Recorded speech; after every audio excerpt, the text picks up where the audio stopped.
Selamat malam yang di Eropa, selamat pagi yang di Indonesia, selamat siang yang ada di Amerika ikut belajar. Hari ini kami ada di Hoofddorp, itu dekat Schiphol, Airport Amsterdam, di rumah orang hebat, John Vergoes. Hebat, ya. Kita akan belajar dari Yohanes pasal 10 ayat yang ke-10. Ya, Yohanes 10 ayat yang cari apa cikin? Kacamata gimana? Yohanes 10 ayat yang ke-10. Saudara, kalau saya menyebutkan kata hidup, itu lawan katanya apa? Mati. Ya toh? Nah, dalam fakta hidup ini ternyata tidak sedikit orang yang hidup tapi sedang mati. Nah, saya nggak berkata ada orang hidup tapi mati. Tidak. Kalau mati selesai. Tapi ini sedang mati. Bahasa Belandanya apa sedang itu ya? Oh, ya, bezig. Bezig. Sedang ya. Jadi orang hidup, ya, buktinya apa orang hidup? Masih tahu duit. Betul nggak? Betul toh? Iya. Terus sebetulnya sejak awal Oktober yang lalu mata saya kanan ini ada gangguan. Ya, karena kira-kira 12 tahun yang lalu saya operasi katarak. Ternyata awal Oktober yang lalu lensa yang kanan ini melorot. Jadi saya ini kalau saya tutup yang sebelah kanan. Nah, saya sudah ke 3 dokter mata, ke rumah sakit mata. Cuma perlu waktu 3 hari bisa dibetulin. Nah, tapi saya ini suruh tunggu 3 hari satu kota itu yang repot. Jalan terus gitu sama mata begini. nah, terus teman-teman yang tahu, terus gimana matamu? Saya cuma nyebut, yang penting masih bisa ngitung duit. Saya maaf ya. Nah, ini harus tahu. Jadi banyak orang hidup tapi sedang mati. Ngerti gak sedang mati itu? Bahasa Belandanya apa Bro Richard? Sedang mati. Ya, dying. Unhersterven. Unhersterven, ya. Unhersterven. Unhersterven. Setengah mati berarti. Enggak, lagi. Ya. Lagi mati. Soalnya kenapa lagi mati? Betul ya? Aneh loh ini. Orang yang hidup tapi sedang mati itu akan kelihatan dalam 3 hal. 1, dia tidak bisa menikmati hidup. Betul atau tidak? Ya, betul. Orang hidup tapi nggak bisa menikmati hidup. Maaf, saya punya teman banyak orang-orang kaya, pengusaha-pengusaha kaya. Sering keluar negeri karena urusan bisnis. Tapi beberapa di antara mereka itu berkata, kamu tuh nggak bosan kalau ketemu saya? Kamu tuh nggak bosan, Kodin, keluar negeri begitu? Enggak itu. Kenapa bedanya? Saya menikmati. Kalau mereka itu tidak menikmati, malah stres. Karena bisnisnya itu loh. Iya toh.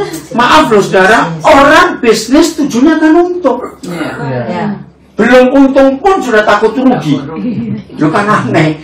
Untung aja belum kok takut rugi. Itu kan namanya sedang mati.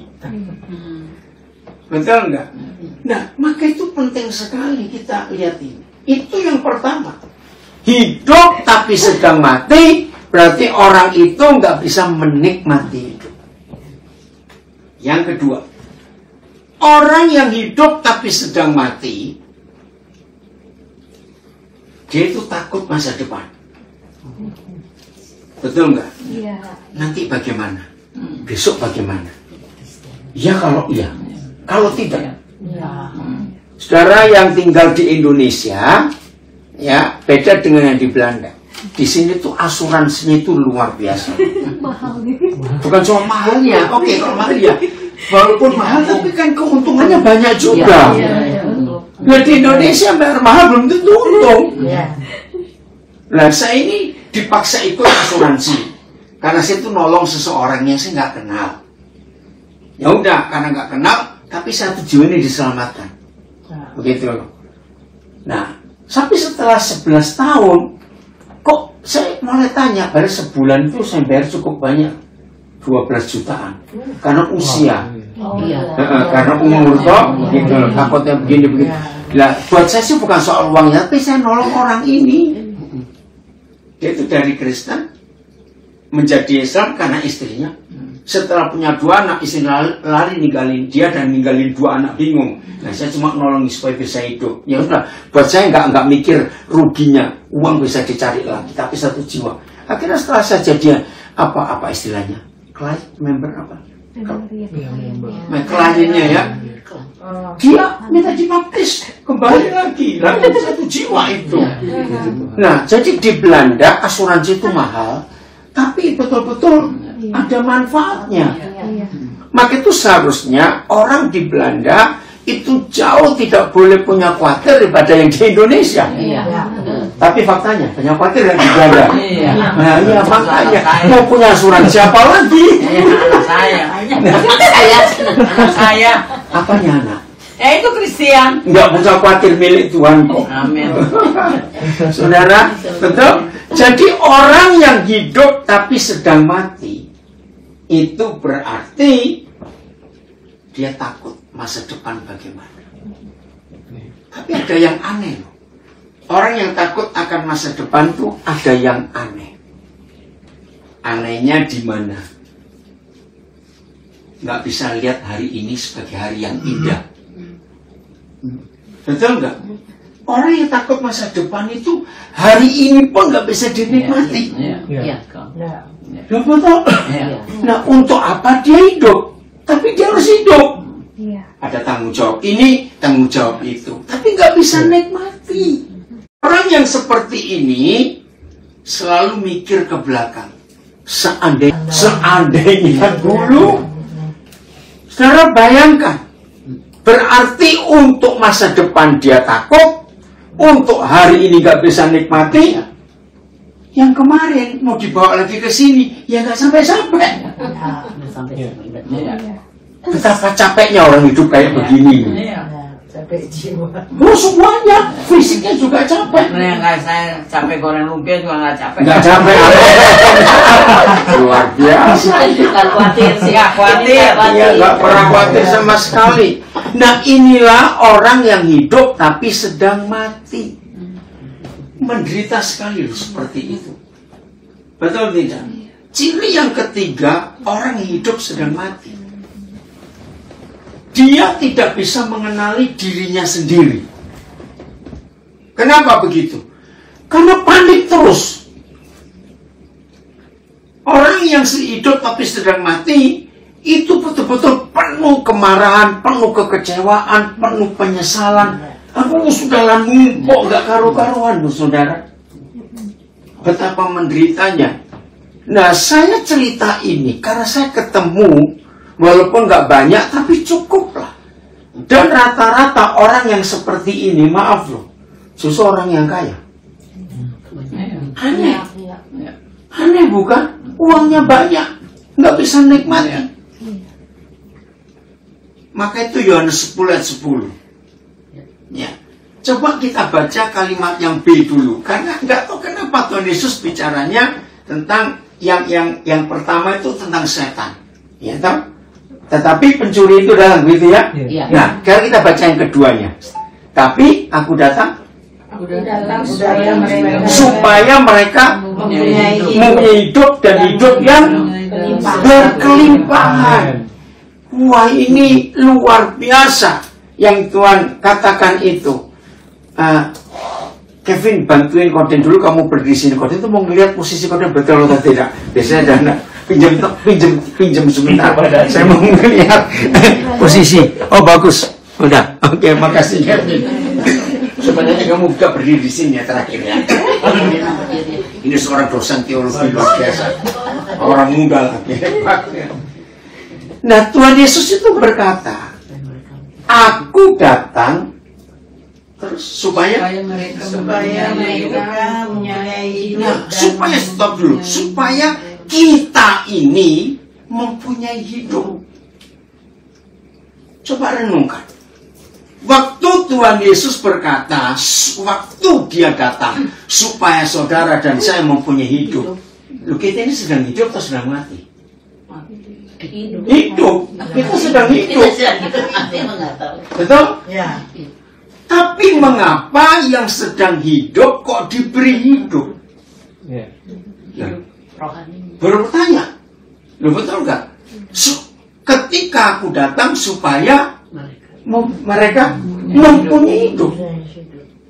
Nah, inilah bedanya hidup yang karena kelahiran, ya, akhirnya, dan hidup yang karena Tuhan.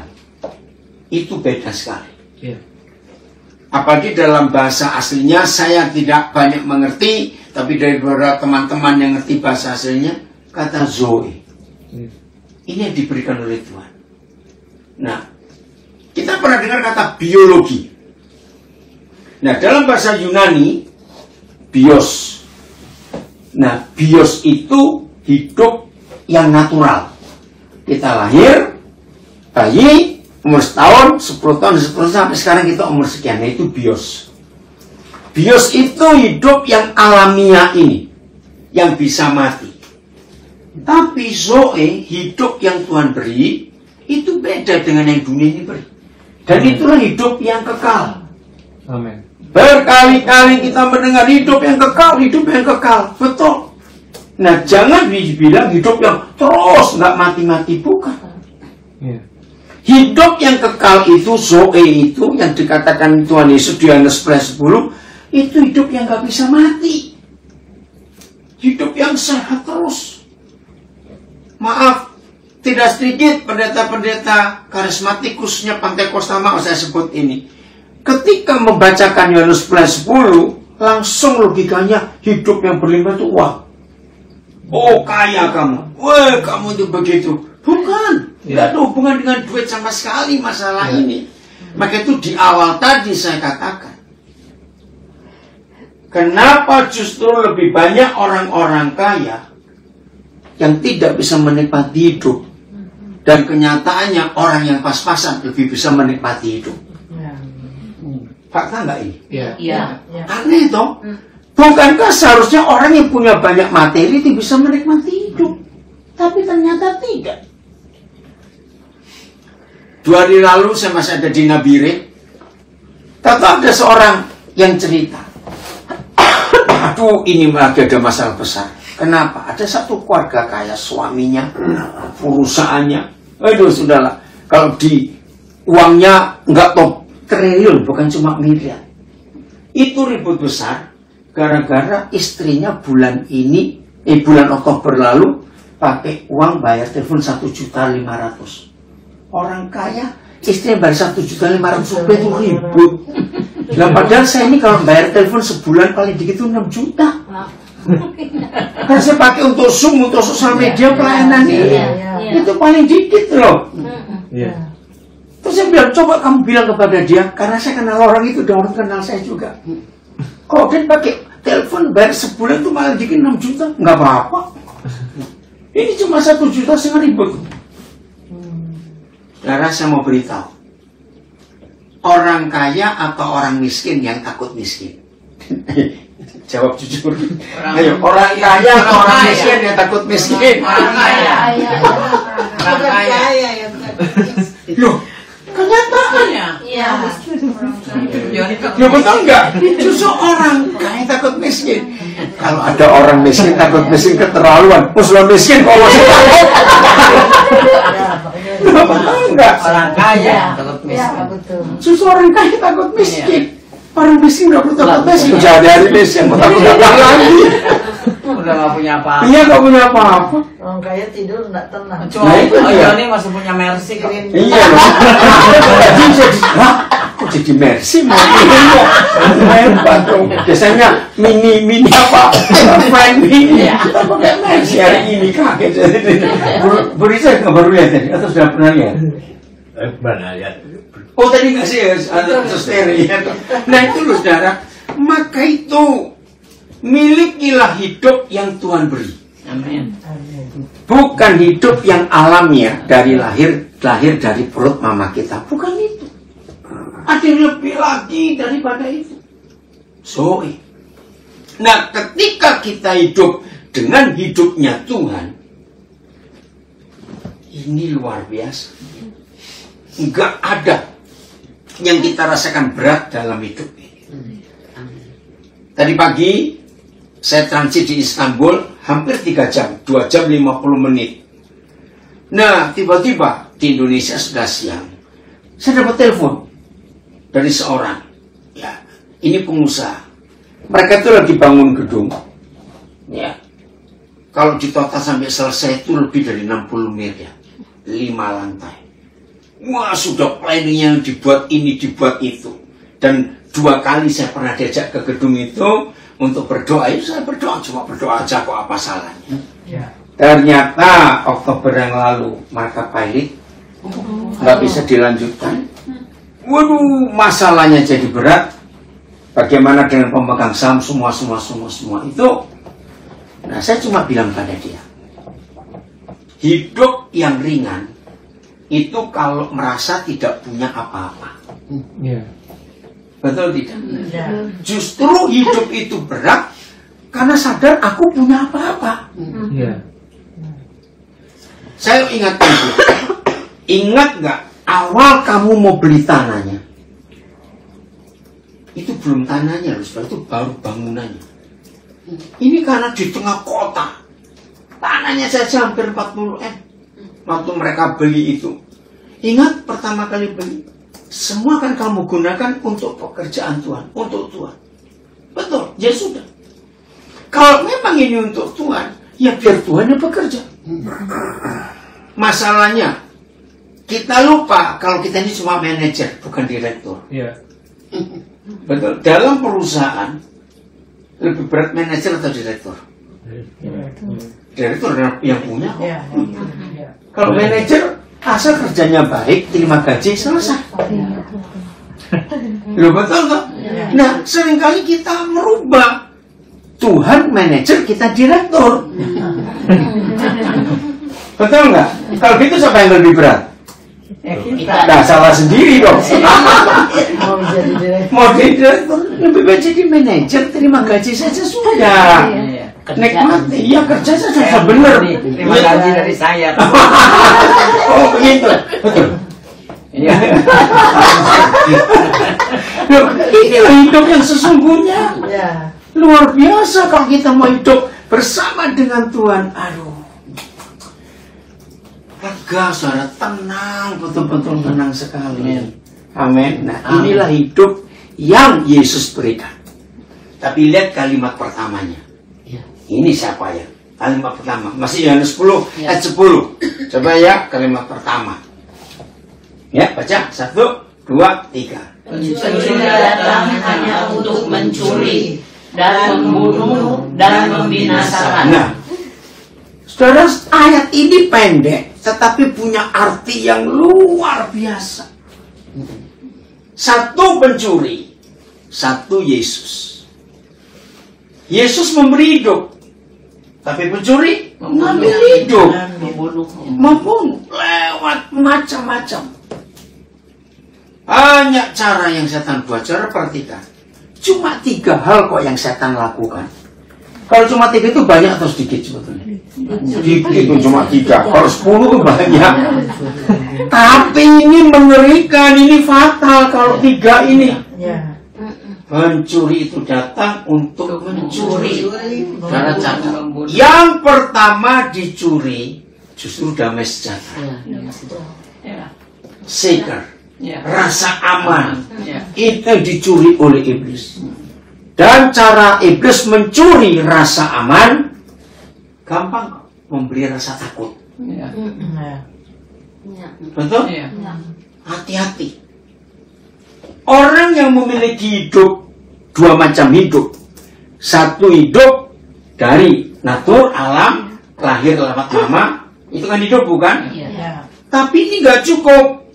Kita harus punya hidup yang dari Tuhan. Nah, itu di kalimat berikut Yohanes 11:10 ini. Aku datang untuk memberi kamu hidup. Nah, kita ini sudah hidup.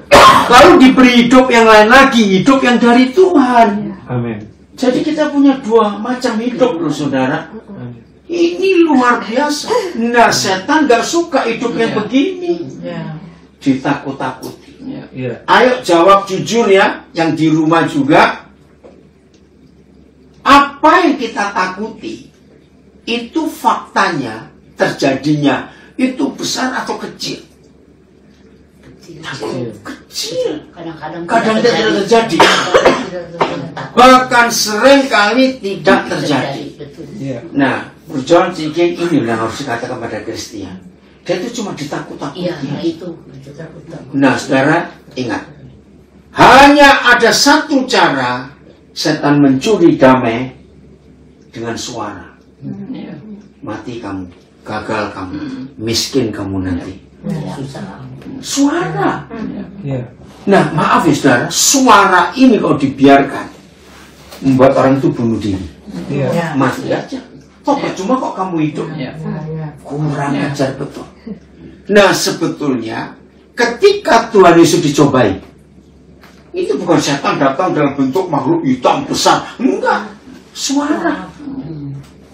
Maka itu ketika suara setan datang, Yesus melawan dengan suara. Kata-kata Tuhan, sebab ada tertulis. Saudara ini loh. Saya percaya di Belanda juga begitu loh. Kalau sudah ribut-ribut, wet is wet. Ini hukumnya. Betul? Nah, ternyata itu dipakai oleh Tuhan Yesus untuk mengatakan pada si pembohong dan si penipu itu, sudah tertulis. Apa itu? Firman. Jadi tolong kalau punya teman yang diganggu suara-suara nggak bisa tidur, dengarkan firman. Iya. Karena secara hukum fisika, suara dilawan dengan suara. Itu luar biasa. Amin. Lawan dengan suara itu. Lawan. Dan itu firman. Saya ulangi lagi, pencuri itu datang hanya untuk mencuri. Yang dia curi pertama, rasa aman, secret dalam hidup kita. Terus muncul jangan-jangan, aduh ya, aduh kalau tidak. Padahal nggak ada apa-apa. Sudah tidur nyenyak, bangun lagi, sudah kunci belum ya? Mana belum dikunci tadi? Itu kurang ajar betul loh setan. Tadi aku sudah mentekan kompor belum ya? Aduh, macam-macam lagi. Saudara, itu suara. Maka itu jangan biarkan si pencuri itu mencuri damai di hidup kita. Damai itu nggak bisa dibayar dengan uang kayak apapun. Damai. Percaya itu. Jadi kesaksian ini ya. Jadi, begitu maaf ini pada beberapa saudara yang mau titip apa-apa untuk saya bawa, rata-rata mau titipnya makanan. Nah, saya bilang masalahnya visa saya ini belum keluar. Nah, kalau kamu kirim makanan harus nggak berangkat, yang makan siapa? Ya, jadi nggak bisa itu loh ya. Apalagi ada gereja yang buat Natal itu mau kirim makanannya dari Manado. Tunggu dulu, saya punya emang pasti visa saya dapat. Nah, saudara, masalahnya seharusnya itu visa itu saya sudah urus dari bulan Agustus yang lalu. Karena saya tahu visa saya habis itu November tanggal 13. Tapi saya ini pergi terus. Ya, dari Agustus saya di Amerika, September saya ada di Eropa. Ya, terus Oktober saya ada di Taiwan, terus November pulang dari Israel. Terus kapan nyerahkan visa ini? Paspornya ini. Aduh, cari waktu ini sudah. Tapi untuk visa Eropa itu minimal 1 bulan paspor ditahan. Iya, periksa ini periksa saya nggak tahu juga kenapa. Ada satu-satunya waktu yang saya punya itu cuma 18 November. Karena saya dengan istri saya baru pulang dari Israel. Tapi landingnya jam 1 siang. Kedutaan tutup jam 2. Nah, saya bilang bisa saya usahakan. Saya minta tolong anak saya, tapi kamu jangan pakai mobil, harus pakai motor supaya cepat lari. Telat juga sampai kedutaan saya tutup. Karena landing, lo periksa migrasi semua keluar, aduh sudah. Jadi saya dapat surat 19 baru masuk. Nah 21 saya harus berangkat. Semua orang berkata mustahil. Cuma 3 hari, 2 hari, 19, 20, 21 enggak, sudah saya diam saja. Bahkan saya sempat pulang ke Nabire lagi. Nah tanggal 21 pagi itu, jam 5 pagi saya sudah berangkat ke airport. Nah istri saya juga sempat tanya, anak-anak Kim jadi berangkat nggak? Saya bilang jadi. Tapi mau gimana lagi? Nah gimana visamu? Ya nanti siang pasti dapat. Begitu saya landing di Jakarta, itu hampir jam 2. Begitu saya buka WA, yang masuk pertama visa ini. Puji Tuhan. Jadi baru visa itu berapa jam dulu saya siapnya terus berangkat ke sini ke Belanda. Itu luar biasa tuh. Nah itu saya tuh nggak pernah punya rasa khawatir, takut apa saja tidak. Amin. Bahkan ada beberapa gereja yang sudah minta, kalau gitu kami cari pendeta, silakan cari dulu nggak apa-apa. Kalau Dr. Kevin, kalau dia bilang, oh Dr. Kevin sebagai saya aja. Baru hari ini, puji Tuhan loh. Itu kan luar biasa, tenang, santai, saya nggak panik, saya nggak bagaimana. Itu yang tahu itu betul-betul melihat kuasa Tuhan luar biasa. Amin. Jadi betul-betul hidup dengan Tuhan itu enak sama. Amin. Betul-betul menyenangkan. Jadi ingat, yang dicuri pertama adalah rasa aman, damai. Terus kita dibuat khawatir, nggak usah ada apa-apa yang baik. Amin. Ini yang Tuhan harus kita alami. Jadi kalau pencuri datangnya untuk mencuri, begitu berhasil mencuri damai, ngeri loh, dia membunuh. Iya. Nah ini dia, orang yang hidup tapi sedang dibunuh, berarti dia sedang mati. Iya. Orang masih hidup, tapi Yesus berkata orang sudah dibunuh oleh setan. Apa yang dibunuh? Harapannya. Saudara bayangkan kalau ada orang hidup nggak punya harapan, mau mati aja, nggak ada yang jadi pegangan. Wih, ngeri sekali. Maka itu perhatikan kalimat ini, banyak orang hidup tapi sedang mati karena nggak ada harapan lagi. Padahal dia masih hidup. Padahal kesempatannya, aduh, masih banyak. Betul enggak? Izinkan saya berkata kalimat ini. Banyak orang tidak percaya Tuhan tapi bisa sukses. Karena apa? Dia punya harapan dalam hidup. Dia punya apa ya? Kekuatan dari dirinya sendiri. Motivasinya kuat. Punya tujuan. Karena itu percayalah saudara, berapa kali saya melihat orang kena kanker. Tapi karena mereka ingin melihat orang tuanya ini, biasanya mama-mama itu ingin melihat anaknya berhasil, ingin melihat anaknya bisa begitu, bertahan loh. Sampai dokter heran dia toh. Nah itu loh saudara. Jadi semangat hidup itu jangan izinkan setan mencuri. Ini saya katakan yang bukan percaya Tuhan, tapi punya semangat hidup yang luar biasa. Masa kita yang jadi anak papa di surga punya janji yang luar biasa? Ketakutan itu artinya kita menghina Tuhan. September yang lalu saya di sini Burjon ini sudah dokter itu vonis cuma suruh milih. Kalau mau operasi, waktu tadi pagi waktu ketemu di Pandora, masih nenteng-nenteng ember, masih sukacita. Saya bagaimana nih? Luar biasa bukan? Yang tahu loh ya. Ya, yang ini ngeri loh sudah keadaannya. Dokter sebelum vonis nggak bisa. Masih senyum-senyum. Kelihatan cakep lagi. Loh, tahu ya saudara, saya cinta pada yang punya rumah ini. Dokter mau vonis. Hebat. Nah itu loh saudara. Jadi orang yang hidup tapi bisa sedang mati karena nggak punya harapan. Begitu setan curi rasa aman, rasa sejahtera kita yang dari Tuhan, lalu dia bunuh. Jadi bunuh apa? Harapan kita. Nggak ada harapan lagi. Ayo semangat. Nah begitu nggak ada harapan, udah binasa langsung, habis. Tapi bersyukur Tuhan memberikan kita hidup. Dan hidup yang berkelimpahan. Arti kelimpahan itu nggak habis-habis. Ada terus, ada terus. Wah itu sungguh-sungguh luar biasa hidup yang seperti itu. Nah apa itu hidup yang kekal? Kita buka Yohanes 17 ayat 3. Yohanes 17 ayat 3. Ternyata hidup yang kekal Zoe itu bukan sebuah formula, rumusan ini bentuknya cair atau apa, tidak. Yohanes 17 ayat 3. Udah, ayo baca bareng-bareng. 1, 2, 3. 3. Inilah hidup yang kekal itu, yaitu bahwa mereka mengenal Engkau, satu-satunya Allah yang benar, dan mengenal Yesus Kristus yang telah Engkau utus. Luar biasa. Inilah hidup yang kekal itu, Zoe itu, yaitu kita mengenal Tuhan satu-satunya benar dan mengenal Yesus yang Dia utus. Oke, supaya lebih gampang, ya, tidak semua orang ada di contoh yang saya mau berikan, tapi sebagian besar orang pasal.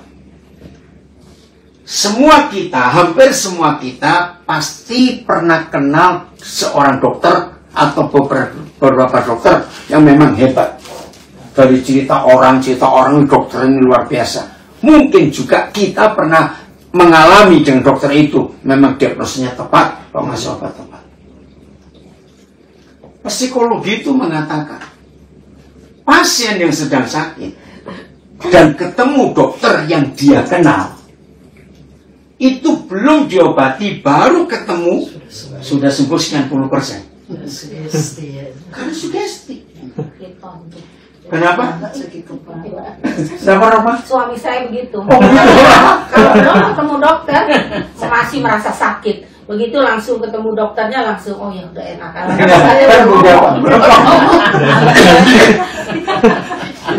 Tapi itu fakta. Nah, ternyata hidup yang kekal Zoe itu bukan karena kita doa puasa, bukan karena kita doa pagi, doa malam, karena kita mengenal. Ini luar biasa. Minggu yang lalu salah satu cucu saya, umurnya baru 2 tahun lebih, tapi cucu ini sudah sering dengar firman. Dia tahu kalau saya bilang itu opa Daniel itu opa. Padahal dia nggak ngerti saya ngomong apa, tapi dia bisa percaya. Nah, suatu malam minggu yang lalu, papa mamanya tanya, panggilnya Selin, kalau kamu punya uang, kalau kamu punya ini, kalau papa mama nggak punya apa-apa, kamu tuh gimana? Jawabannya, pokoknya ada papa mama. Itu papanya nangis dengar jawaban itu. Nggak peduli uang. Pokoknya ada papa mama. Nah, ternyata papa mamanya belum pernah bisa membayangkan sehebat itu loh, kalau anak itu kenal papa mamanya.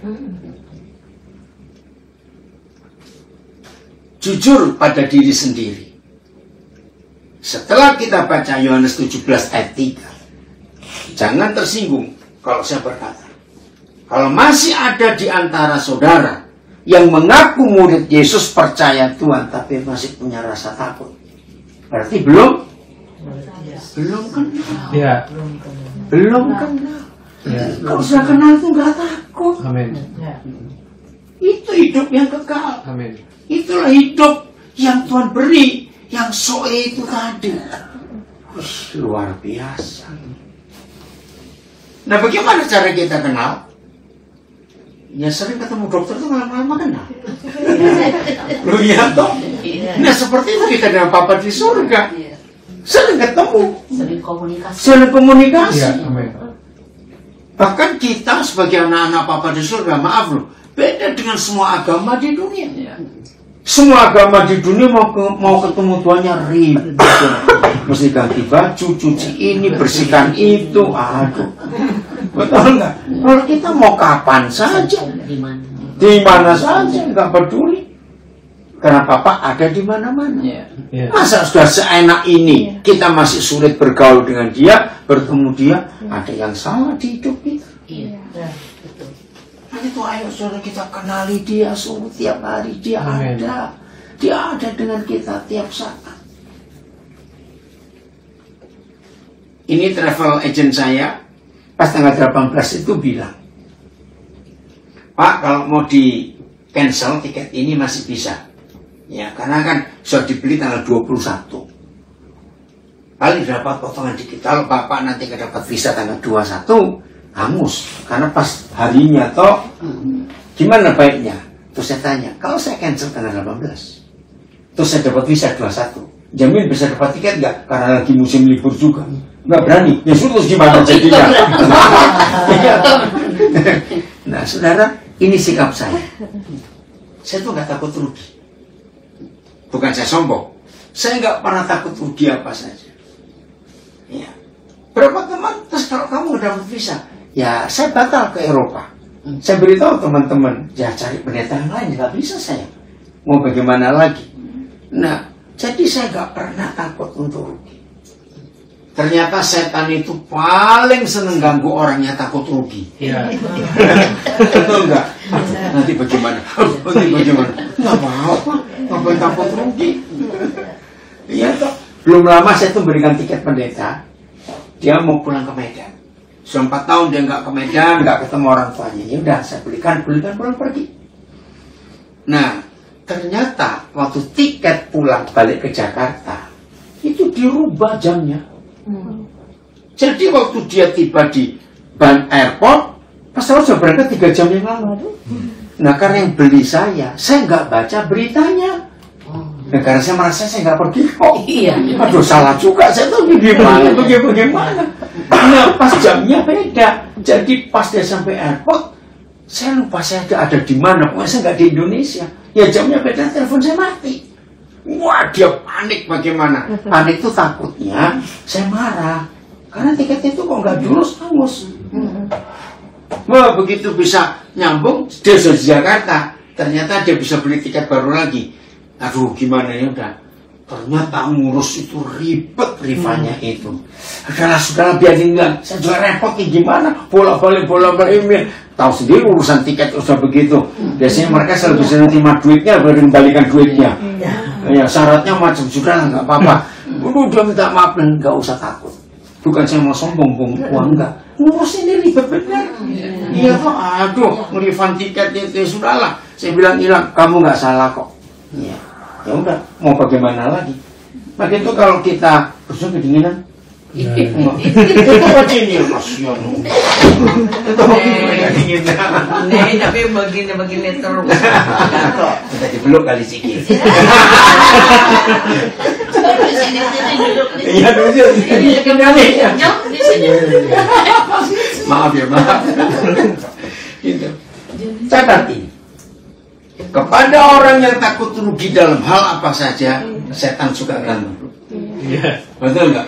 Kalau kita nggak takut rugi, nggak akan diganggu. Hanya ada satu penyebab kapan kita nggak pernah takut rugi. Ingat ini. Ketika kita sadar nggak pernah punya apa-apa. Oh iya, mau rugi apa? Mau rugi apa? Nggak punya apa-apa. Cuma punya kucing. Loh betul nggak saudara? Justru orang yang takut rugi karena dia sadar aku tuh punya banyak. Iya. Maka itu takut rugi. Iya. Itu loh, ini rahasia yang saya dapatkan dari Roh Kudus. Saya nggak pernah takut rugi. Karena masih nggak pernah punya apa-apa. Ingat, kita ini mantan orang miskin, nggak? Iya. Lahir telanjang. Iya. Nah kalau lahir telanjang kan miskin, istilah saya begitu. Benar-benar miskin, sudah punya apa-apa. Ngapain takut rugi? Semuanya pinjam loh. Ini milik Tuhan. Iya. Semuanya. Nah orang yang sadar hal ini, muncul hal kedua. Dia nggak takut kehilangan apa-apa. Apanya mau hilang? Mau nggak pernah punya apa-apa kok. Hilang. Justru orang yang takut kehilangan karena terlalu banyak punya. Diamondnya banyak. Nah itu dia. Ini luar biasa saudara. Kalau kita mau hidup dalam kebenaran seperti ini. Betul nggak? Dahsyat, hidup jadi ringan. Amin. Ini hidup yang Tuhan beri. Maka itu hari demi hari kita berusaha mengenali Dia. Mengenali Dia. Terus begitu. Ada banyak kesempatan, 24 jam kita bisa kenali Dia. Betul. Amin. Nah, ada orang yang tahu ya betapa capeknya saya dari Israel turun cuma sehari terus ke Papua pulang. Nah, biasanya saya naik Turkish Airlines. Nah, biasanya di Turkish Airlines ini kalau dari Jakarta itu ada apa istilah? Bukan promo. Pokoknya kalau bisnis kelasnya masih ada kosong, maka jual cuma bayar 10 juta. Oh. Nah, orang ini tahu. Oke, saya kirim kode 10 juta ya, siapa tahu bisa. Nah, saya telepon anak saya di bandara, ternyata full kali ini. Bahkan ekonomi juga katanya penuh. Nah, terus saya bilang, uangnya saya kembalikan aja, karena nggak ada kok. Belum, nggak usah pakai saja. Ya puji Tuhan saya pakai gitu. Tiba-tiba saudara, waktu saya masuk ke pesawat, saya dapat kursi 3-0. Itu luar biasa bener loh. Jadi saya bisa tidur. Saya hitung sampai mau landing di Istanbul, saya baru sadar saya bisa tidur 8 jam loh. Waktu sekarang masih seger begini. Itu luar biasa bener. Itu hebatnya Tuhan. Waktu saya nggak pernah takut, nggak pernah khawatir apapun juga. Ya. Amin. Hebat Tuhan itu. Karena kenal dia itu apa yang luar biasa.